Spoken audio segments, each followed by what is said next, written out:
walking around this old and empty house. Well, hi there, and welcome back to Home Wizards. I'm Cindy Dole. Hey, I'm Eric Stromer. And we love to help you, realistically get things done, because doesn't it feel good when you go, you know what, my house is better. I've done this. I feel pride. People come over. You know what? Here's the catch. If you just do one little thing and successfully complete it, then you start, you puff your chest up a little bit. You go, wow, I actually did something. It looks great. I think I could tackle something else. You want to do something else. Before you know it, you might even be retiling your bathroom. Oh, my gosh. A couple of projects in, you get confidence. We've created a home improvement monster. We have now decided to tear our house down, start completely over because of them, those people on the radio. Because of those Home Wizards people. Yeah. So, we are inching our way closer to the next big holiday. Christmas is coming. And a lot of times I think we want to just accomplish the moon, and so I wanted you to help us kind of realistically go, all right, these are 30 things that we could do between now and then and not be freaking out, and it's doable. Yeah, and I also think, I actually have a friend who's, the husband and wife, the wife's about to have a baby in a couple of months. And that also always motivates people to all of a sudden quickly fix up their house, right? Mm-hmm. So she now wants to redo the baby room. Something, yeah, right. Whether it's the baby room or whatever. So these are also projects that you could do, with just a couple of weeks, that in terms of time. So beadboard, I think. Now, what is beadboard? Okay, what is it? So this gives you the look of wainscoting, and that's stuff that goes up about 42 inches on a wall. It was done a lot in homes in the early 1900s, and it gives it sort of that, Victorian feel. It looks like applied molding. It can be dressed up to look contemporary or classic, and all it really is, the way it's paneling that's usually painted white that has maybe an inch and a half strips. And then there's a little groove, and then another inch and a half strip all the way down. Right? So that's the beaded part? That's the bead is that thing in the center. That's what they call the bead. The little groove. It can look really kind of cool and mod or old and conventional. But they sell it now in paneling. Oh. So it comes in 4x8 sheets, and it's, an eighth of an inch thick, very, very easy to cut with any kind of a saw. And then what you do generally is, like, for example, if you've got a bar in a kitchen, and you wanted to have the face of it have the beadboard look, you would just buy a sheet, cut it to the size of that bar underneath, and then to cover your edges, you'd put a piece of molding, baseboard molding on the bottom, and then maybe trim around the outside, and then you've instantly transformed this island bar into this look of a beadboard. It looks like a custom thing. And you could do it in a half a day. Wow. And it's very inexpensive. It's probably $25 a sheet. And you're good to go. And do we nail this in? You can nail it in, or you can glue it with adhesive wood glue or a caulk tube of like liquid nails. Oh yeah, maybe a couple of nails just to hold it while it's drying, and then it also comes pre-painted or pre-primed, depending on the look and feel that you want of it. So simple. Now, if we wanted to put this on a wall, and let's say that we wanted to put it in an area where maybe it is the kitchen, but there's outlets and a place to charge our phone. Sure. How do we customize that? You just have to measure where your switches show up, and then so for example, you would template it out. So you would cut the piece to size to, let's say you want to do a backboard or backsplash on a kitchen. So you'd cut your piece that would fit in that space, and then you're going to go ahead and measure from the left side of the wall to the right where the plug starts. And so you'll measure over, let's say it starts 12 inches from the corner. You measure over 12 inches. And then you measure the width of the box that this outlet is in after you take the switch plate off. And you're basically creating that same cutout that you're going to have on the piece of wood that's on the wall.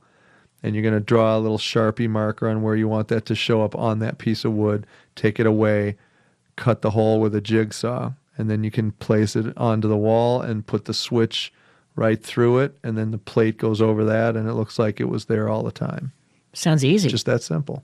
Would we ever use like a piece of, I don't know, newspaper or something? Sometimes, yeah, that's a good idea. Like, for example, when they do stone countertops and they have to fabricate cabinets that are already in existence, they'll take a hot glue gun and some little pieces of wood and make the shape of the countertop and glue it together, and that takes into account all the angles that are going to be on that counter, right? And so they'll do it that way. So you it's a can little also do it with template? cardboard. It's like a template.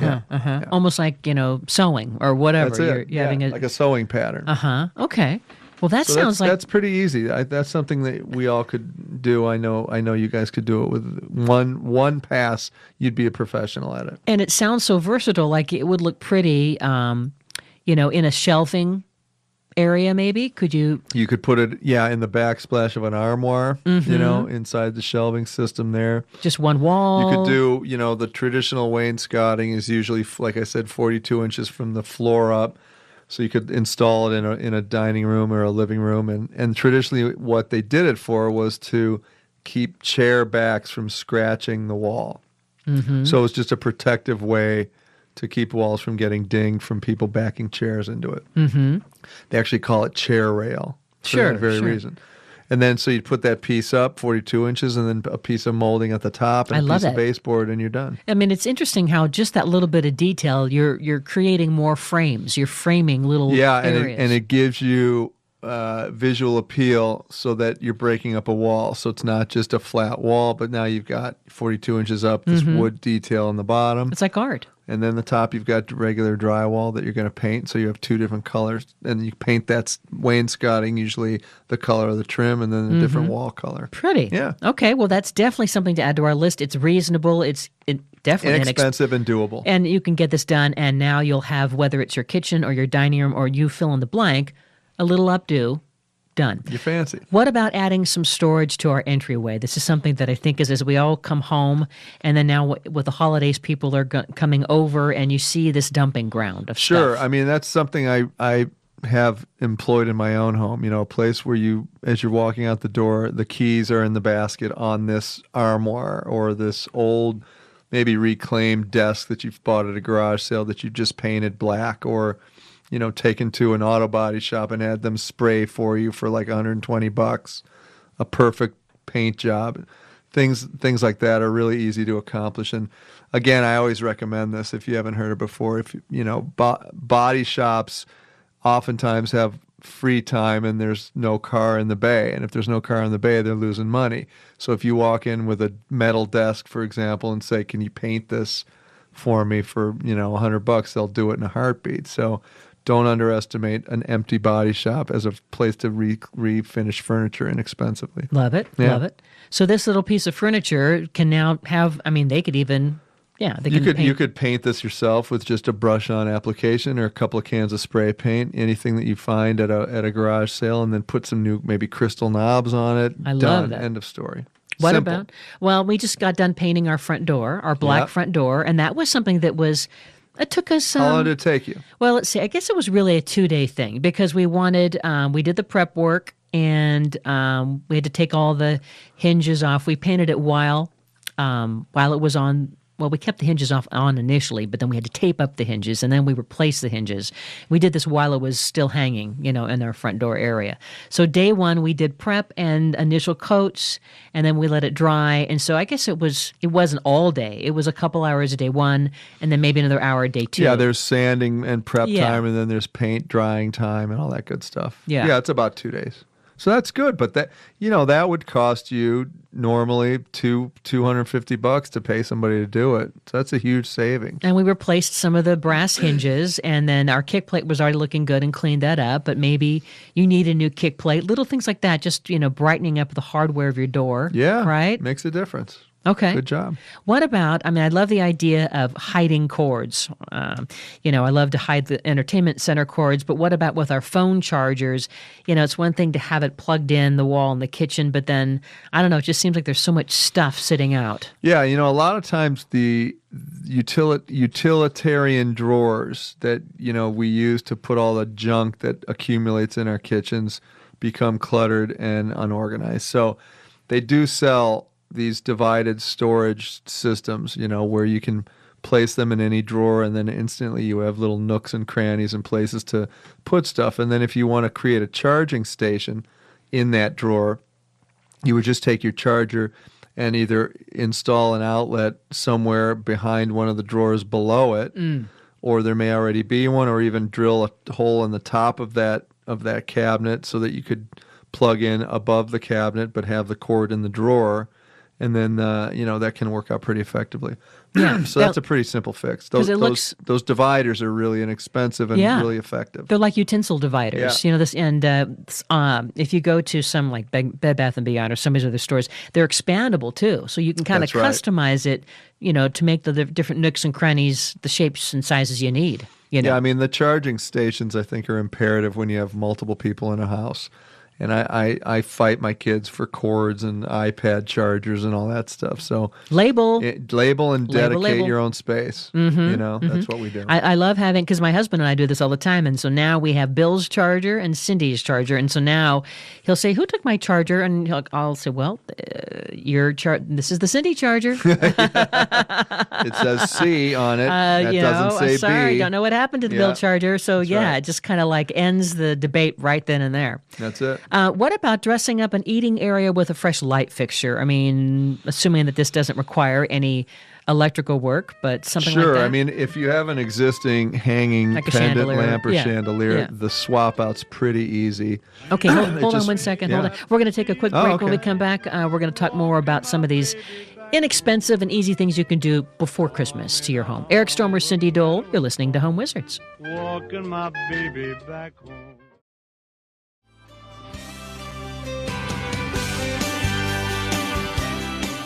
Okay, we were just getting warmed up. We wanted to talk more about lighting up the kitchen. Eric Stomer, Cindy Dole, you're listening to Home Wizards. We're talking about just dozens of things you can do to your home before Christmas. So take it away, Eric. We're lighting up the kitchen. So lighting up the kitchen, if you've got a dining area with an existing fixture and you just want to switch out, maybe an unattractive fixture for a brand new one, really all it entails is shutting off the power to the kitchen light and getting a ladder and then having an assistant. You want your buddy there to grab what you're taking down and then hold what you're about to install. Because usually when you're hanging something that's a little bit heavier, it's awkward. You need a partner to help you hold it while you're wiring the new thing up. There's usually going to be manufacturer's directions on how to hang from an existing box, and they'll give you all the wiring details and how to connect it and what to do with the wire nuts and so on. And then a good thing to do whenever you're replacing any kind of lighting system or some kind of a thermostat controller, anything like that, you want to take a picture of it with your phone before you disconnect all the wires so you know what the heck you did, right? And then there's usually always with all lighting, it's a hot, a ground, and a negative. So it's very simple to understand that. So take the picture first before you take it off, and then go ahead and put it on exactly the way you saw it when you removed it. Yeah. But we can do this. I mean, this is going to be another way to instantly make your kitchen, because everyone's going to be in the kitchen while you're getting ready for the holidays. And now it's going to be brighter and it's going to look a little more updated. Done. That's great. That's exactly right. Other things we can do, we talked about the wainscoting and doing that whole look. But what about just simply adding molding? I mean, I love how the texture of this material is going to frame and finish a room. It now becomes almost like art on art. Yeah, and there was some really beautiful applied molding that we used to see with old plaster installations. Now you can buy all sorts of different sizes at molding shops. Any kind of lumberyard will have all this stuff. And you can create these really beautiful sort of Art Deco patterns with just simple strips of wood that are different sizes, different shapes. As long as you have a chop saw or a miter box that can give you the ability to cut angles so that you can create those real tight, nice angles, which makes it look professional, you're good to go. And it's always, usually a base color on a wall, and then you go ahead and apply the moldings with different panels. A lot of times you'll see a bigger, wider frame around a wall, and then inside of that there'll be some smaller thinner version of the same thing. Sort of classic architectural sensibility says you go from larger to smaller as you go inward. It gives you that panel feel. It almost feels like it's a piece of art, and you know how you have that border right inside the frame. It's like a border within a border, and then you could even take it to the next level, and put a frame picture inside of that. So or paint the different panels different colors, and just gives a really lovely sort of architectural detail that makes a huge difference. And the other thing too is the only thing with this molding, whenever you install it, you want to make sure that you've plot it out exactly where everything's going to go and to make sure everything's level and plumb, meaning it horizontally looks the same. If you're doing like a triptych of 3 different panels, they all have to be exactly identical, otherwise it doesn't look professional. So make sure you either do it with pencil marks and a tape measure, or you can even go as far as to use masking tape to kind of give yourself an idea of what that pattern will look like, and then just follow that after you've done all the guesswork with something that's not permanent, like a blue masking tape, for example, to just give you the look that you're going to want, and then replace that with the wood ultimately. I mean, it pops. I think it looks so Sure does. pretty, and Yeah. it's that isn't going to cost you much either, No, right? I mean, trim like that, $1.20 a linear foot See? at the most, and then that's the high side, and then you get down to the thinner stuff, which is like 50 cents a linear foot. And we would apply this again. We would use what? We use a screwdriver. You could either use if you've got a like a brad nail gun, which Okay. they sell that shoot the real little tiny nails, or you could use again like a liquid nails, Okay. kind of an adhesive. You also want to pre-paint that stuff before you install it after you've cut it, so that you don't have to try and finely paint all these little right. angles on it before. If you paint it off the wall, or at least prime it, it makes your job much easier. I think the glue, the wood glue, sounds better because you know how when you use the nail gun, even though it's a small indent, I just get bugged by seeing the little teeny tiny hole that is and throughout. it has a propensity to split too, Yeah. and that's so frustrating because then Yeah. you've got to go back over it with caulk and patch it and then paint it. Okay. We talk about updating our hardware. I mean, that is so simple. Like just to change, the factory issued handles and pulls that might have come, with your cabinets, and getting something kind of that you see at the antique store that's kind of more artistic and that's more you, right? Yeah, and even at the big box stores, they sell a variety of handles and pulls. It's become a really big business because it really is a great way to, it's like the earrings or the jewelry of an outfit. It just sets off any cabinetry and gives it a formality that I think really ends up looking beautiful. It's a great way to do a quick and dirty remodel on a kitchen cabinet scenario, for example. Instead of getting into a whole new cabinetry, sometimes the handles themselves will be just enough and give you that lift Right. that you were looking for. Now, for the dining room, let's say as we're getting ready for the holidays and people coming over to celebrate, and you want to do something, but you don't have a lot of money, a lot of time. I mean, we were talking about doing some of the things with molding for the wall, but why not for the ceiling? I mean, the texture. Yeah, I mean, that's that classic coffered Oh, ceiling, and it's so rich. gorgeous. And all this stuff is, whenever you see it in fancy turn of the century architecture, it's just applied molding in layers. Yeah. So it all ends up looking like this big substantial thing that was hand carved. For the most part, it's just a series of different shapes and sizes of molding to create that look that you're looking for. So with the coffered ceiling, it's usually it gives you that appeal because it's different sections that are all the same size. Sort of transposed up onto the ceiling, and it gives you some depth and some height differences that really make the ceiling And that become texture. a lovely part of the room. Yeah. And then, like in our dining room, we have one of those ceiling medallions that's right over our, kind of surrounds the chandelier over the dining room table. And maybe it might be too much to have that with the coffered ceiling, but the idea is just to add that molding texture. It just Yeah. does so much to Yeah, a room. and those medallions are actually really great because they're pretty simple to install, and they just fit around a lighting box, and it's done. And you can either glue those up or nail them, or however you want to fasten them. I mean, it's just a piece of decorative wood. Yeah, it really is. And it looks like you're like you say, some architectural digest genius. Sure. What about changing and creating some extra storage? With some of these kits for bookcases or shelving that you assemble yourself. It kind of gives this little nook and cranny. It tucks it back in to an open space. Yeah, you mean like taking a space and turning it into storage, Yes, for example, like yes. a built-in field. Right. Yeah. Yeah, I mean, listen, a lot of times people don't take advantage of dead closets that nobody uses anyway, and they can be turned into, things like offices, mini offices, by putting a piece of plywood across at desk height and some shelving above it, and, you've got yourself an instant desk that you can close off when you're not using it. and then bring a chair up to it when the door is open, and voila, you've got this instant space. It can also, a dead closet can become a place to, feature things like a display case. Yep.